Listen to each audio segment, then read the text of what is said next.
नमस्कार। कार्यक्रम अपाङ्गता आवाजबाट म जगदीश प्रसाद अधिकारीको आदरणीय श्रोताहरू, कार्यक्रम अपाङ्गता आवाजमा यहाँहरूलाई स्वागत गर्न चाहन्छु। यो कार्यक्रम नेपाल अपाङ्ग मानव अधिकार केन्द्रले नेपाल सरकार महिला बालबालिका तथा ज्येष्ठ नागरिक मन्त्रालयको सहयोगमा तयार पारेको हो।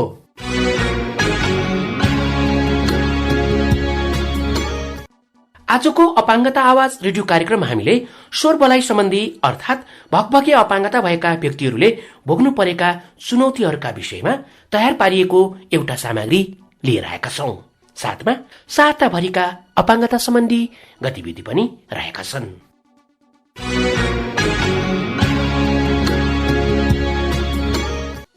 नेपाल सरकारको परिभाषा अनुसार 10 प्रकारका अपाङ्गता मध्ये स्वर बलाइ सम्बन्धी अर्थात भगभगे अपाङ्गता पनि एक हो। भगभगे अपाङ्गतालाई स्वर बलाइ अपाङ्गताभित्र समावेश गरिएको छ। स्वर बलाइ अन्तर्गतको भगभगे अपाङ्गता जन्म पश्चात वा जन्मजात पनि हुने गर्दछ। भगभगे अपाङ्गता भएका व्यक्तिहरू बोल्दा भकभकाउने, शब्दहरू अड्किने, एउटै शब्द, अक्षर वा वाक्यलाई दोहोर्याउने, बोली प्रष्ट नहुने लगायतका समस्याहरू हुने गर्दछन्, जसले गर्दा उनीहरूको जीवनयापनमा निकै कठिनाई हुने गर्दछ। यसै सन्दर्भमा आजको अपाङ्गता आवाज रेडियो कार्यक्रमका लागि हामीले वरिष्ठ पत्रकार ठाकुर बेलबासे, अधिवक्ता गंगा सागर खत्री, नेपाल भगभगे संघका अध्यक्ष रबिन कुमार मैनाली, निवर्तमान अध्यक्ष सञ्जय कुमार झा, उपाध्यक्ष हरिप्रसाद उप्रेती र संविधान सभा सदस्य हरिप्रसाद उप्रेतीसँग स्वर बलाइ सम्बन्धी अर्थात भगभगे अपाङ्गता भएका व्यक्तिहरूले भगभगे अपाङ्गता भएकै कारण के कस्ता चुनौतीहरूको सामना गर्नु परेको छ, यस्ता समस्या न्यूनीकरणका लागि सरकारवाला निकायहरूले के गर्न जरुरी रहेको छ भनेर कुराकानी गरेका थियौं। सोही कुराकानीका आधारमा हाम्रा साथी शर्मिला विश्वकर्माले एउटा सामग्री तयार पार्नु भएको छ। कार्यक्रमको पहिलो चरणमा हामी उक्त सामग्री प्रस्तुत गर्दैछौं। सामग्रीका साथमा साथी शर्मिला विश्वकर्मा।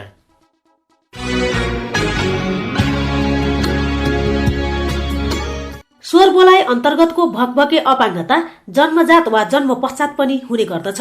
भगभगे बोली हुनु रोग नभएर एक समस्या हो। भगभगे अपाङ्गता भएका व्यक्तिहरू बोल्दा भकभकाउने, शब्दहरू अड्किने, एउटै शब्द, अक्षर वा वाक्यलाई दोहोर्याउने, बोली प्रष्ट नहुने लगायतका समस्याहरू हुने गर्दछन्, जसको कारण उनीहरूलाई समाजमा हास्य पात्रको रूपमा लिइन्छ भने चलचित्र, टेलिचलचित्र, नाटकहरूमा भगभगे अपाङ्गता भएका व्यक्तिहरूको बोलीको नक्कल गर्ने कार्यको अन्त्य हुन सकेको छैन, जसले गर्दा भगभगे बोलीको नक्कल गर्ने व्यक्तिमा पनि भगभगेपना आउन सक्ने सम्भावना धेरै हुन्छ भने समाजमा उनीहरूलाई हास्य पात्रको रूपमा प्रस्तुत गर्ने गर्नाले उनीहरूको जीवन यापनमा पनि निकै कठिनाई भएको पाइन्छ। भगभगे अपाङ्गता भएका व्यक्तिहरूका लागि स्पीच थेरापी र समाजमा यस विषयमा जनचेतना जगाउनु पर्ने बताउनुहुन्छ नेपाल भगभगे अपाङ्ग संघका उपाध्यक्ष हरिप्रसाद उप्रेती। यो एउटा समस्या हो। भगभगे बोली भनेको कुनै रोग होइन। यो समस्याको समयमा नै चाहिँ हस्तक्षेपकारी भूमिका भएर निदानतर्फ उन्मुख गरिएन भनेदेखि यसले समस्याहरू धेरै आउँछ। मनोवैज्ञानिक समस्याहरू चाहिँ यसबाट आउँछ। चिन्ता, फिक्री, उदासीनता हुने र व्यक्ति चाहिँ समयमा नै चाहिँ उपचार पाएन भनेदेखि इभन आत्महत्यासम्म गर्न पुग्ने अवस्थामा हुन्छ। त्यसकारणले गर्दाखेरिमा यसको चाहिँ निराकरणको लागि चाहिँ अवेरनेस भयो। विशेष गरेर परिवार, समुदाय, समाजमा चाहिँ व्यापक रूपमा अवेरनेस लानु, भगभगे बोली भएका मान्छेप्रतिको धारणा परिवर्तन हुन सकेको होस् र भगभगे बोली भएका बालबालिकाहरूलाई चाहिँ थेरापी, हामीले बोली उपचार सम्बन्धी कार्यक्रमहरू गर्नुपर्छ। भगभगे बोली भएका व्यक्तिहरू चिन्ता फिक्रीमा हुने भएको कारणले गर्दाखेरि परामर्श गर्नुपर्ने हुन्छ। परामर्श पनि भगभगे बोली सम्बन्धी ज्ञान भएका व्यक्तिहरूले चाहिँ परामर्श दिनुपर्ने हुन्छ। भगभगे बोली भएका व्यक्ति अनि उहाँका चाहिँ परिवारहरूलाई चाहिँ सशक्तिकरण गर्नुपर्ने हुन्छ। तर इम्पावरमेन्ट अप्रोचबाट पनि उहाँहरूको समस्या निराकरण गर्न सक्छौँ। म बाल्यकालदेखि मेरो लगभग चाहिँ किशोर अवस्था र झन्डै 29 वर्ष उमेरसम्म चाहिँ एकदमै मेरो बोली अड्किन्थ्यो र त्यो बोली चाहिँ अड्किने समस्या हुँदाखेरि म चाहिँ स्पीच थेरापिस्टको चाहिँ सम्पर्कमा गएँ र उहाँबाट चाहिँ परामर्श चाहिँ स्पीच बोली उपचार दुवै पाएँ र म एक खालको आत्मबलको वृद्धि भयो र आत्मबल चाहिँ वृद्धि सकेपछि मैले चाहिँ धेरैभन्दा धेरै मेरो चाहिँ बोली समस्याहरूमा चाहिँ न्यूनीकरण हुँदै आयो। यो नेपाल भगवती सङ्घ स्थापना भइसकेपछि यसमा पनि आबद्ध हुने मौका पाएँ। आबद्ध भइसकेपछि त्यहाँ चाहिँ के हो भने एक खालको चाहिँ यो संगठनभित्र धेरै साथीहरूको चाहिँ जमघट भयो र एकअर्काको अनुभव चाहिँ आदान प्रदान गर्दाखेरिमा पनि आफ्नो बोली समस्यामा न्यूनीकरण आएको मैले चाहिँ आवाज पाएको छु। अपाङ्गता सम्बन्धी नीति निर्माणहरू बनिसकेको छ र चाहिँ अहिले 3 तहको सरकार छ, संघीय, प्रदेश र स्थानीय तहका चाहिँ सरकारहरू हुनुहुन्छ र स्थानीय तहमा चाहिँ भगभगे बोली भएका व्यक्तिहरू संख्याहरू कम हुन सक्छ र अन्य अपाङ्गता भएका संस्थाहरूले पनि उहाँहरूलाई चाहिँ मूल्याङ्कन गर्दै उहाँहरूको समस्या न्यूनीकरण गर्नको लागि सम्पूर्ण तह र त्यहाँका व्यक्तित्वहरूको भूमिका महत्त्वपूर्ण रहने कुरा चाहिँ म यहाँ जानकारी गराउन चाहन्छु। नेपाल सरकारले स्वर बोलाइ सम्बन्धी अपाङ्गतालाई अपाङ्गता भएका व्यक्तिहरूको अधिकार सम्बन्धी ऐन 2074 अनुसार 10 प्रकारभित्र समावेश गरेको छ। स्वर बोलाइ तथा भगभगे अपाङ्गता भएका व्यक्तिहरूले अपाङ्गताकै कारण दैनिक रूपमा हास्य पात्रको रूपमा सामाजिक विभेदको सामना गर्न परिरहेको छ। भगभगेपन जुनसुकै उमेरमा जोसुकैलाई पनि हुन सक्दछ। विशेष गरी अर्काको बोलीको नक्कल गर्दा यो समस्या हुने सम्भावना बढी देखिन्छ। विशेषज्ञहरूको भनाइ अनुसार कुल जनसंख्याको 10% व्यक्तिहरूमा भगभगाउने समस्या देखिन्छ। नेपालमा आवश्यक स्पीच थेरापिस्टहरूको उपलब्धता नभएको कारणले पनि भगभगे अपाङ्गता भएका व्यक्तिहरूले यस्ता समस्याहरूको सामना गर्न परिरहेको अवस्था छ। अपाङ्गता भएका व्यक्तिहरूलाई उनीहरूको अपाङ्गताकै कारण जिस्क्याउन नहुने, यदि यस्तो गरेमा कानूनी व्यवस्था अनुसार कारबाही हुने व्यवस्था रहेको बताउनुहुन्छ अधिवक्ता गंगासागर खत्री। कसैले कसैलाई पनि जिस्याउनु हुँदैन, गाली बेइज्जती गर्नु हुँदैन। सर्वसाधारण जोसुकैलाई पनि गाली बेइज्जतीमा गिजाएकोमा बेइज्जत गरेकोमा सर्वसाधारणको हकमा पनि कानून छ, त्यसले चाहिँ नि सजाय गर्छ। अपाङ्गता भएका व्यक्तिहरूको चाहिँ अधिकार सम्बन्धी ऐन 2074 छ। स्पष्ट के उल्लेख गरेको छ भने त्यो 74 को चाहिँ दफा 53 मा त्यहाँ कसुर र सजाय भन्ने परिच्छेद 12 छ। घृणा, हिंसा वा तिरस्कार कसैले कसैलाई गर्नु हुँदैन भन्छ। यदि कसैले कसैलाई घृणा गर्ने, तिरस्कार गर्ने त्यस्तो कार्य गरेमा त्यो त अपराध हो। सजाय के हुन्छ त्यो अपराधीलाई भन्दाखेरि त्यही दफाको चाहिँ नि 54 मा गएर यस्तो कार्य गर्ने व्यक्तिलाई 3 महिनादेखि 9 महिनासम्म सजाय, 30,000 देखि 90,000 सम्म जरिवाना अथवा दुवै छ, कैद पनि हुन सक्छ, जरिवाना दुवै हुन सक्छ। त्यसको चाहिँ नि गाम्भीर्यता हेरेर हुन्छ। त्यसको चाहिँ नि मापन गर्ने भने त अदालतमा पुगेपछि अदालतले नै हो र यसको लागि यसले जिस्क्यायो, उसले गाली गरेको अथवा चाहिँ हेला गरेको, अवहेलना गरेको उसलाई फिलिङ भयो भने उसले सम्बन्धित निकायहरूमा जस्तै जिल्ला प्रशासन कार्यालयमा उसको चाहिँ आफ्नो सम्बन्धित अब संघ संस्था होला त्यसमा उजुर दिन सक्छ र जिल्ला प्रशासन कार्यालयले यसलाई सजाय गर्न सक्छ। र त्यसमा चाहिँ नि हामी कोही कसैले पनि कसैलाई चाहिँ नि हेला होचो गर्नु हुँदैन। हामी एउटा समाजमा बसेर आएका मान्छे छौँ। उसको भगभगे भन्ने कुरा आफैले गरेको होइन, उसको चाहिँ दोष छैन त्यसमा। त्यसरी चाहिँ समाज एक आपसमा मिलेर बस्नुपर्छ, सद्भावमा बाँच्नुपर्छ भन्ने आधारमा नै कानूनले व्यवस्था गरेको छ। त्यो घटना त्यो परिदृश्यबाट मलाई चाहिँ फिलिङ भयो, जसलाई फिलिङ भएको छ त्यो व्यक्तिले पहिला सर्वप्रथम त त्यही निकायमा जानुपर्छ, उसैलाई भन्नु पर्यो। जसले गरेका छ त्यसलाई भनिदियो भने उसले पनि त जानी नजानी गरे हुन सक्छ। अन्जानमा गरेका छ भने त उसले रियलाइज गर्छ, सरी भन्ला, एक्सक्युज भन्ला, होइन आइन्दा नदेउला, त्यो पनि त उसको चाहिँ नि गिल्टी फिल हो नि। हामीले सजाय गराउनु मात्र ठुलो कुरो होइन नि। सजाय गराउनु भने त अन्तिम विकल्प हो। हामी त सुधारियोस् भन्ने हो, अरूलाई सुधार भन्ने भनेपछि सम्बन्धित निकायमा जान सक्यो, जिल्ला प्रशासन कार्यालय भयो, यस्तै अपाङ्गता भएका चाहिँ विभिन्न सङ्घ संस्थाहरू हुन्छन् होइन, ती संस्थाहरू जान पाइयो। चलचित्र सम्बन्धी अथवा चाहिँ टेलिफिल्म टेलिसिरियलमा भएको छ भने ती सम्बद्ध निकायहरू हुन्छन् नि, ती सम्बद्ध निकायहरूमा यो प्रहसनले हामीलाई चाहिँ अलि फिल भयो भन्ने कुरा भयो भने पहिला त त्यही नै जानुपर्छ। उनीहरूले नै सुधार गरे, कम्प्रोमाइज गरे, गिल्टी रियलाइज गरे भने हामी अदालतसँग प्रवेश पनि गर्नु परेन नि। सजाय गराउने हाम्रो ठुलो उद्देश्य होइन नि, मान्छेलाई सुधारिनु ठुलो कुरो हो नि। तर सजाय गर्नुभन्दा अगाडि नै आफू चाहिँ नि प्रिपेयर भएर मैले गिल्टी फिल गरेँ भन्नु नै ठुलो कुरा हो। स्वर बोलाइ तथा भगभगे समस्या भएका अपाङ्गता भएका व्यक्तिहरूले समाजमा घुलमिल हुन नसक्ने, आफ्ना विचारहरू भावनाहरू प्रस्तुत गर्न नसक्ने हुँदा उनीहरूलाई हास्य पात्रको रूपमा हेर्ने गरिन्छ, जसले गर्दा उनीहरूमा हीनता बोध हुने, मानसिक तनाव हुने, भगभगे अपाङ्गता भएकै कारण रोजगारबाट वञ्चित गरिने, जिस्क्याउने गर्दा भगभगे अपाङ्गता भएका व्यक्तिहरूमा हीनता बोध हुने गरेको पाइन्छ। यस्ता व्यक्तिहरूलाई यसरी जिस्क्याउनु भन्दा उनीहरूको लागि स्पीच थेरापी सेवा उपलब्ध गराउने, यस्ता समस्याहरूको न्यूनीकरणको उपाय खोज्ने र अन्य नागरिक सरह जीवनयापनमा सहजता ल्याउनतर्फ काम गर्न आवश्यक छ। साथै भगभगे अपाङ्गता भएका व्यक्तिहरूलाई सबै स्वास्थ्य निकायहरूमा स्पीच थेरापीको व्यवस्था गर्न पनि उत्तिकै जरुरी रहेको छ। स्वर बोलाइ तथा भगभगे अपाङ्गता भएका व्यक्तिहरूलाई स्पीच थेरापी अति नै आवश्यक हुने भएकोले राज्यले यो सेवा उपलब्ध गराउनु पर्ने बताउनुहुन्छ नेपाल भगभगे संघका निवर्तमान अध्यक्ष सञ्जय कुमार झा। भगभके बोली भएका व्यक्तिहरूको समस्या र तपाईँको चाहिँ राज्यको समस्यासँग कसरी चाहिँ जोड्न सकिन्छ भने भगभके बोली भएका व्यक्तिहरूको समस्या एउटा छ कि उसले चाहिँ राम्ररी बोल्न सक्दैन, आफ्नो कुरा कहीँ भन्न सक्दैन, एउटा उसको आफ्नो व्यक्तित्वको समस्या हो भने अर्को भगभके बोली भएका व्यक्तिहरू बाहिर आउन पनि चाहँदैन। त्यो पनि एउटा ठुलो समस्या हो। चाहिँ राज्यले पनि त्यति राम्रो आह्वान गरेको देखिन्छ। जस्तै कि भगभके बोली भएका व्यक्तिहरूलाई चाहिने मुख्यतया तपाईँको स्पिच हो, हामीले बोल्न सिकाउने हो। तर हाम्रो देशमा त्यो स्पिच सिकाउने, त्यो स्पिच प्याथोलोजिस्टहरूको संख्या एकदम कम छ र त्यो पनि जति छ त्यो पनि काठमाडौँमै तपाईँको सीमित छ। बाहिर एकदम कम भएकोले भगभके बोली भएका व्यक्तिहरू स्पिचको सेवा बाहिरको समस्या भइरहेको छ या उनीहरू तपाईँको स्पिचको बारेमा केही जानकारी पाइराखेको छैन। सरकारले अब कसरी अस्थायी निकायसम्म स्पिच प्याथोलोजिस्टले दिनलाई पुर्याउने हो चाहिँ सोच्नु पर्छ। हरेक नियम तह एउटा भगभके बोली भएका व्यक्ति भनौँ नि तथा बोलाइ सम्बन्धी अपाङ्गता भएका व्यक्तिहरूलाई पनि एउटा एड्रेसको चाहिँ गरिदिनु पर्ने अवस्था छ अहिलेकोमा। स्वर बोलाइ तथा भगभके अपाङ्गता अरूलाई जिस्क्याउँदा भगभकाएर बोल्दाको नक्कल गर्दा पनि हुने गर्दछ। भगभकेपनको न्यूनीकरणका लागि स्पिच थेरापीको अति नै आवश्यक हुने गर्दछ।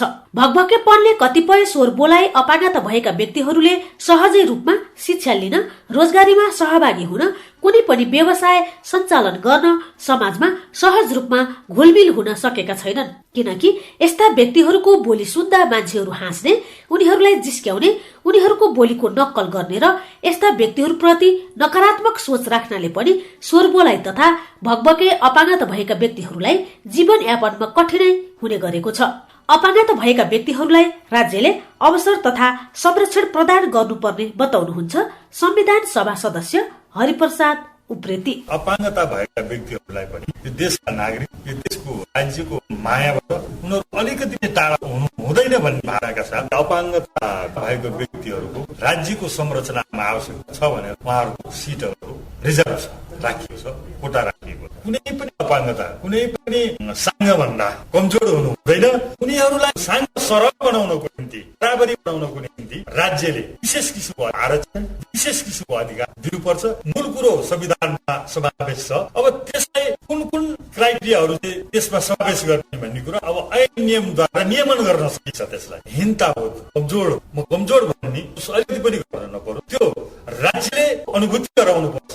यो समाजमा, विद्यालयमा, कलेजमा, कार्यस्थल, श्रम गर्ने ठाउँमा, विभिन्न ठाउँमा पीडा भएको अनुभव मैले सुने र मैले देखि पनि रहेको थिएँ।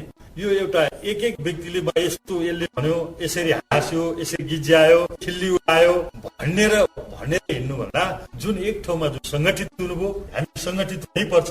संगठित भएर हामी अगाडि बढेको खण्डमा यहाँहरूलाई अभाव खड्किएको कुराहरू सम्पूर्ण रूपमा प्राप्त हुन्छ। त्यसको लागि म पनि लाग्नेछु, मलाई पनि अनुभूति भएको छ र हामी त्यो संविधानमै समग्र रूपमा अपाङ्गता भनेर मात्रै राखिएको छ। अब यो मेही तरिकाले हामी जान तयार छौँ। कसैले हिंताबोध गर्न आउँदो पिँढीहरूले त झन् अझै यसलाई अवसरको रूपमा लिन पाउन्, यही मेरो शुभकामना छ। यहाँहरूलाई खटिएको, यहाँहरूको अधिकारको कुरो, यहाँहरूको संरक्षणको कुरो, यहाँहरूको कोटाको कुरो, सम्पूर्ण आवाजलाई बुद्ध गर्न सक्ने सम्पूर्ण कुराहरूको आवाज राज्यको नीति निर्माण तहमा पुर्याउनु हुनेछ र त्यसमा मेरो पनि साथ रहनेछ। स्वर बोलाइ अन्तर्गत भगभके अपाङ्गता भएका व्यक्तिहरूको हक, हित र अधिकार स्थापित गर्नको लागि काठमाडौँमा सन् 2003मा नेपाल भगभके संघको स्थापना भएको थियो। यो संस्थाले सन् 2004 देखि डेनमार्कको सहयोगमा भगभके अपाङ्गता भएका व्यक्तिहरूको लागि स्पिच थेरापी सेवा उपलब्ध गराउनुका साथै जनचेतनामूलक कार्यक्रमहरू पनि सञ्चालन गर्दै आएको छ। यो संस्थाले विभिन्न अस्पतालहरूसँग समन्वय गरेर र विभिन्न स्वावलम्बन समूहहरूको गठन गरेर पनि विभिन्न समयमा स्पिच थेरापीको सेवा प्रदान गर्दै आएको छ। तर पनि हाम्रो समाजमा भगभके अपाङ्गताको विषयमा पूर्ण रूपमा चेतना फैलन नसक्दा अधिकांश भगभके अपाङ्गता भएका व्यक्तिहरूले हास्य पात्रको रूपमा निराश भएर घरभित्र नै बस्न बाध्य भएका छन्। कतिपय भकभके अपाङ्गता भएका व्यक्तिहरूले आफूमा भएको भकभकेपनको कारण विद्यालयमा गएर शिक्षा लिन, रोजगारीमा सहभागी हुन पाएका छैनन्। भकभके अपाङ्गता भएका व्यक्तिहरूलाई विशेष गरी समाजमा घुलमिल हुन, पठन पाठनमा र रोजगारीमा चुनौतीहरू रहेको र हास्य पात्रको रूपमा लिने गरेको बताउनुहुन्छ नेपाल भकभके संघका अध्यक्ष रबिन कुमार मैनाली। अहिले यहाँ भकभकेहरूको मुख्य समस्या भनेको एउटा त समाजमा घुलमिल हुने चाहिँ गाह्रो छ, स्कुलको चाहिँ पठन पाठनमा समस्या छ, रोजगारीमा चाहिँ पनि विशेष गरी नेपाली सेना र नेपाल प्रहरीमा चाहिँ भकभके भएकै चाहिँ कारणले रोजगारीमा प्रवेशमा चाहिँ बन्देज लगाइन्छ। तर त्यो नेपाली सेना र नेपाल प्रहरीमा चाहिँ रोजगारीको लागि चाहिँ भ्याकेन्सी निकाल्दाखेरि भकभके बोली भएकै चाहिँ कारणले नेपाली सेना नेपाल प्रहरीमा चाहिँ रोजगारीमा चाहिँ बन्देज लगाइएको छ। त्यसलाई चाहिँ तुरुन्तै रोक्नु चाहिँ पर्छ र पठन पाठनमा चाहिँ समस्या छ। पठन पाठनको चाहिँ समस्यालाई चाहिँ हामीले चाहिँ स्थानीय तहकै लेभलबाट भकभके बोली भएका चाहिँ बाल बालिकाहरूलाई कस्तो किसिमको चाहिँ व्यवहार चाहिँ गर्ने, शिक्षकहरूको व्यवहार उचित भयो भने 13-14 वर्षको उमेरसम्ममा उनीहरूको चाहिँ भकभके बोली नै हराएर चाहिँ जान्छ। भकभके बोलीलाई विभिन्न फिल्म, हास्य टेली सिरियलहरूमा चाहिँ हास्यको चाहिँ पात्रको चाहिँ उठाइन्छ। त्यसले कस्तो प्रभाव पार्छ भने साना साना बाल बालिकाहरूले त्यो हास्य टेली सिरियल फिल्महरू चाहिँ हेर्दाखेरि चाहिँ त्यसमा भकभके बोली भएका चाहिँ व्यक्तिहरूको चाहिँ नक्कल गर्दाखेरि उनीहरूमा चाहिँ त्यो समस्या आउने भएको चाहिँ हुनाले हामी चाहिँ नेपाल भकभके सङ्घ चाहिँ भकभके समस्यालाई कसरी चाहिँ न्यूनीकरण गर्न सक्छौँ भनेर चाहिँ लाग्ने। तर हास्य टेली सिरियल फिल्महरू चाहिँ कसरी चाहिँ यसको चाहिँ संख्या चाहिँ बढाउने भनेर चाहिँ काम गरे जस्तो चाहिँ देखियो। सञ्चार मन्त्रालयले सञ्चार निर्देशिका ल्यायो। त्यो सञ्चार निर्देशिका जुन निकायले चाहिँ बुझ्नु पर्ने चाहिँ हो, त्यो निकायले चाहिँ नबुझेको हो या बुझेर पनि बुझ पचाएको चाहिँ हो थाहा चाहिँ भएन। नेपाल भकभके संघ काठमाडौँका अनुसार राष्ट्रिय जनगणना 2068लाई आधार मान्ने हो भने नेपालमा 58,000को संख्यामा भकभके अपाङ्गता भएका व्यक्तिहरूको जनसंख्या हुनुपर्ने। तर आजसम्म नेपाल भकभके संघमा 600 जना भकभके अपाङ्गता भएका व्यक्तिहरू मात्र सम्पर्कमा हुनुहुन्छ। अबका दिनमा देशका विभिन्न स्थानहरूमा लुकेर रहेका स्वर बोलाइ अन्तर्गत भकभके अपाङ्गता भएका व्यक्तिहरूको खोजी गर्न जरुरी देखिन्छ। भकभकेपन भएका व्यक्तिहरूको बोलीमा सुधार ल्याउनको लागि प्रदान गरिने स्पीच थेरापी सेवा काठमाडौँको वीर अस्पताल, त्रिभुवन विश्वविद्यालय, शिक्षण अस्पताल महाराजगंज, काठमाडौँको medical college, Nepal medical college, क्रिस्ट अस्पतालमा उपलब्ध छ भने काठमाडौँदेखि बाहिर धरान, विराटनगर र पोखरामा पनि उपलब्ध छ। यो सेवा सबै क्षेत्रहरूमा रहेका भकभकेपन भएका अपाङ्गता भएका व्यक्तिहरूको पहुँचमा पुग्न जरुरी छ। हाल नेपालमा 75 जना वाक तथा श्रवण विशेषज्ञ मात्र रहेको पाइन्छ। नेपाल सरकारले वाक तथा श्रवण विशेषज्ञ उत्पादनको क्षेत्रमा काम गर्न आवश्यक छ। स्वर तथा भकभके अपाङ्गता भएका व्यक्तिहरूलाई हास्य पात्रको रूपमा लिनु नकारात्मक भएको भन्दै शब्द चयनमा ध्यान दिन जरुरी रहेको बताउनुहुन्छ वरिष्ठ पत्रकार ठाकुर बेलबासे। विशेष गरी नेपाली चलचित्र भनौं, टेलिफिल्म भनौं, प्रहसनहरूमा अपाङ्गता भएका व्यक्तिहरूको चरित्र उतार्ने काम गरिन्छ र त्यसमै दर्शक पनि मजैले हाँस्ने र कलाकारले पनि मैले धेरै ठूलो उपलब्धि हासिल गरेँ अथवा मैले ठूलो कला प्रदर्शन गरेँ भन्ने ठान्छन्। यो आफैमा नितान्त गलत हो। केही वर्ष अघिसम्म त हामीसँग पर्याप्त सञ्चार माध्यमहरू थिएनन्। थोरै सीमित सञ्चार माध्यमबाट प्रसारण हुने त सामग्रीहरूले एक किसिमको मजा दिएको थियो होला, तर चेतना पनि कम थियो। तैपनि हामी आकलन गरौं, एकजना शारीरिक अपाङ्गता भएका माथि गरिएको अभिनय शारीरिक अपाङ्गता भएका व्यक्तिले हेरिरहँदा कस्तो हुन्छ होला? न कलाकारले सोच्यो, न स्क्रिप्ट राइटरले सोच्यो, अथवा न सम्बन्धित निकायले नै। फेरि पनि हामी यस्ता सामग्रीहरू जनचेतनाका लागि सन्देशमूलक होस् भन्नका लागि निर्माण गर्छौं, यो पक्षलाई फेरि ध्यान दिँदैनौं। नाम चलेका प्रतिष्ठित कलाकारहरू समेतले त्यस्तो काम गरेका छन्। अझ भकभकाए बोल्ने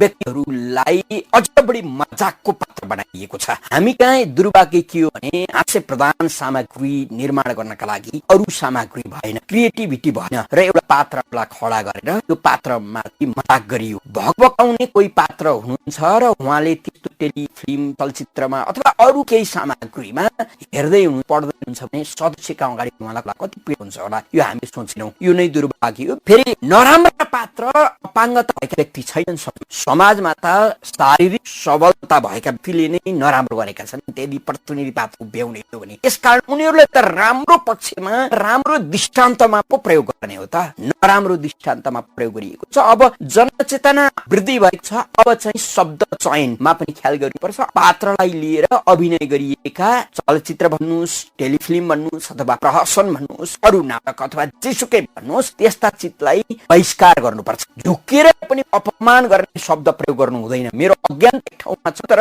आम पब्लिकका बीचमा म झुकिनु पाइँदैन नि त। यसकारणले यस्ता प्रस्तुतिहरू बन्द गर्नुपर्छ। क्रिएटिभिटी भने कसैलाई होच्याएर होइन, त्यो चाहिँ भित्रदेखि हँसाउने चिज चाहिँ अरू कुराले पनि दिन सकिन्छ। त्यो चाहिँ हाम्रा कलाकारहरूले गर्न जरुरी छ, लेखकहरूले गर्न जरुरी छ, सम्बन्धित निकायले गर्न जरुरी छ।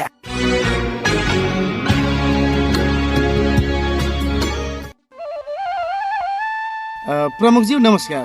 नमस्कार महासचिवज्यू, भन्नुहोस्। मैले हजुरलाई अस्तिदेखि नै भेट्न खोजिरहेको थिएँ नि। ए हो र? के थियो र त्यस्तो?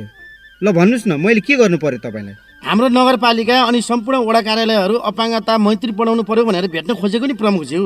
किनकि हामी जस्ता थुप्रै साथीहरू नगरपालिका र वडा कार्यालयहरूमा आउन जान सकेका छैनौँ। तपाईँ नै हो क्यारे हाम्रो सरकार। त्यसैले सार्वजनिक भवनहरू संरचनाहरूको नक्सा पासको लागि स्वीकृति दिनुभन्दा पहिला अपाङ्गता मैत्री छ छैन भनेर जानकारी लिने अनि भएकालाई मात्र नक्सा पास गर्ने भन्ने व्यवस्था मिलाइदिनु पर्यो भनेर भन्न खोजेको कि मैले हजुरलाई।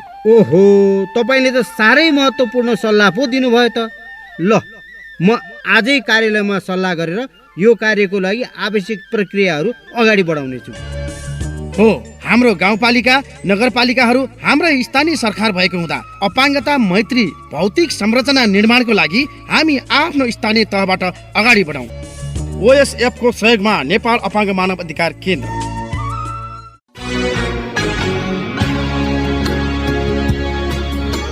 हार्दिक निमन्त्रणा। मिति 2077 साल माघ 11 गते आइतबार बिहान 12 बजे आज राष्ट्रिय सभागृहमा अपाङ्गता भएका व्यक्तिहरूको समस्या र समाधानहरूका विषयमा सम्माननीय प्रधानमन्त्री केपी शर्मा ओलीज्यूसँग अपाङ्गता भएका व्यक्तिहरूको साक्षात्कार कार्यक्रम गरिने भएको हुँदा सम्पूर्ण महानुभावहरूलाई उपस्थितिको लागि हार्दिक अनुरोध गर्दछौ। नेपाल नेत्रहीन संघ तथा राष्ट्रिय अपाङ्ग महासंघ नेपाल र नेपाल अपाङ्ग मानव अधिकार केन्द्र।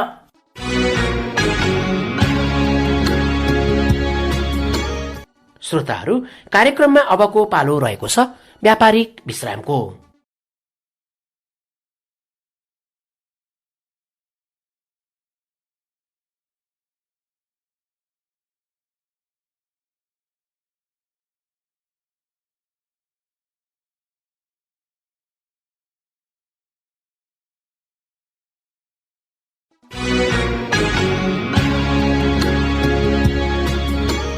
केही समयको व्यापारिक विश्रामपछि यहाँहरूलाई पुनः स्वागत गर्न चाहन्छु। तपाईहरू अहिले कान्तिपुर एफएम को तरंगबाट कार्यक्रम अपाङ्गता आवाज सुनिरहनु भएको छ। हामीले अपाङ्गता आवाज रेडियो कार्यक्रमलाई युट्युबमा पनि सुन्न सक्ने बनाएका छौं। त्यसको लागि युट्युब च्यानल DHRC नेपाल मार्फत जुनसुकै समयमा तपाईँ अपाङ्गता आवाज रेडियो कार्यक्रम सुन्न सक्नुहुनेछ। कार्यक्रममा अब हामी साताभरिका अपाङ्गता सम्बन्धी गतिविधि प्रस्तुत गर्दैछौ। गतिविधि प्रस्तुत गर्दै हुनुहुन्छ फेरि पनि हाम्रा साथी शर्मिला विश्वकर्मा।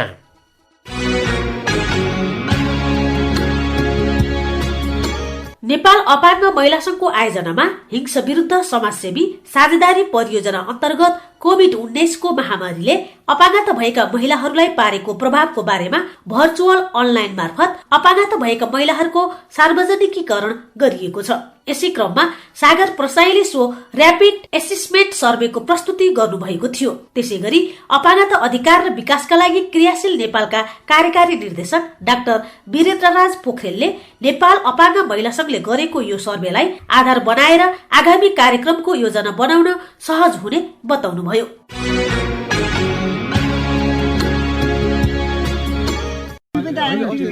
होइन, के खैला बैला रहेछ? के हुनु, त्यहाँ एकजना कसले हो अपाङ्गता परिचय पत्र दुरुपयोग गरेछन्। साङ्ग मान्छेले अपाङ्ग भनेर लिएछन्। हेर्नुहोस् त। ए त्यो त गैर कानुनी कार्य हो। कसैले पनि अपाङ्गता परिचय पत्रको दुरुपयोग गरेमा कानुनी कारबाही हुन्छ। ए हो र? हो त। परिचय पत्रको झुठो विवरण सिफारिस गर्ने समेत पर्दछन् त्यस्तोमा। अपाङ्गता परिचय पत्र अपाङ्गता भएका व्यक्तिहरूको पहिचान पत्र हो। यसको दुरुपयोग नगरौं। अपाङ्गता अधिकार प्रवर्धनका लागि नेपाल अपाङ्ग मानव अधिकार केन्द्र।